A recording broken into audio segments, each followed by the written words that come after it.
primeiro item que a gente precisa levar em conta é servidor público, tem como missão servir a nação, né? É uma rima. A ideia seria de que a gente tivesse um conjunto de pessoas que sejam vocacionados para essa atividade de servir ao público. Mexe com o fiscal, regulatório, ambiente político, congresso, economia, câmbio. Você está disponível, com seu propósito alinhado a essa missão de entregar serviços públicos na ponta de qualidade, né? E hoje a gente vai falar um pouco das questões mais da gestão pública. E a forma mais objetiva de fazer isso é fazer um olhar através dos números. Parece que vale a pena olhar um pouco para o passado e ver, o Brasil não é um país desacostumado a recessões, muito pelo contrário. A gente entende pra caramba de recessão, mas nem todas as recessões são iguais. Atualmente ele não está como se fosse no ápice. O problema que eu vejo hoje é um problema eminentemente fiscal, né? A gente tem um governo cujo endividamento vem numa trajetória crescente, uma trajetória que, se for continuar durante muito tempo, é nitidamente insustentável e que requer, portanto, uma mudança no comportamento das contas públicas, na questão particularmente do gasto público, para evitar que a gente entre nessa trajetória. Essa é uma das poucas variáveis que recuperou integralmente pós-crise. Integralmente é um exagero meu. Tem uma nítida piora de qualidade na composição do emprego. A recuperação do emprego está em cima do conta própria, está em cima do empregado no setor privado sem carteira de trabalho, trabalhador informal. A gente teve uma recuperação do emprego, mas uma recuperação mais precária do emprego. Basicamente, a figura que agora é o cara que foi para o Uber.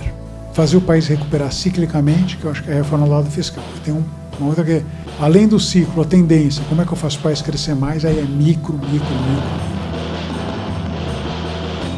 Educação, é agenda de abertura de comércio exterior, é tributação, é regulamentação, é privatização, é o programa de concessão de infraestrutura. Então tem corrente baixa, perspectivas para inflação também baixas, é que tem permitido o processo de queda consistente da taxa de juros. 3/4 do gasto do governo no Brasil é previdência ou funcionalismo. Então não é que o Estado brasileiro gasta pouco. O Estado brasileiro gasta pra caramba. É uma reforma em que os mais ricos pagam mais. Tem que tomar um certo cuidado quando se fala rico, porque rico fica parecendo tem uns milionários. Não é isso. Nem está no Brasil.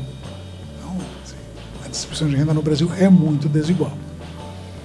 Se você ganha mais do que R$2.000 por mês, você não está na metade da distribuição. Você está ali nos 20% mais ricos. Você ganha R$5.000 por mês, você está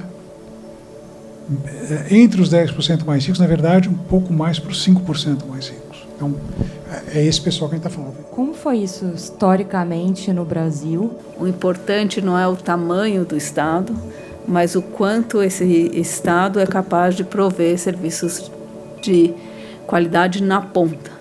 E esse é sempre um dilema, né? A gente que hoje vive sobre um domínio dos liberais, né? Da economia dos liberais, que são contra o Estado mínimo. Não existe Estado mínimo em um país pobre, né? Também concordo que o Estado não precisa ser pesado, mas também Estado mínimo em país de pobreza e desigualdade como o Brasil, é muito difícil de você fazer as transformações que são necessárias. Porém, neste cenário que a gente tem, onde quem vai servir ao público não tem essa vocação, a gente mais uma vez cria um dilema próprio. Diminuição do crescimento global, uma possível recessão, trade war. Temos ali um fenômeno de desaceleração global. Em que pese isso, as contas externas brasileiras estão em muito boa forma.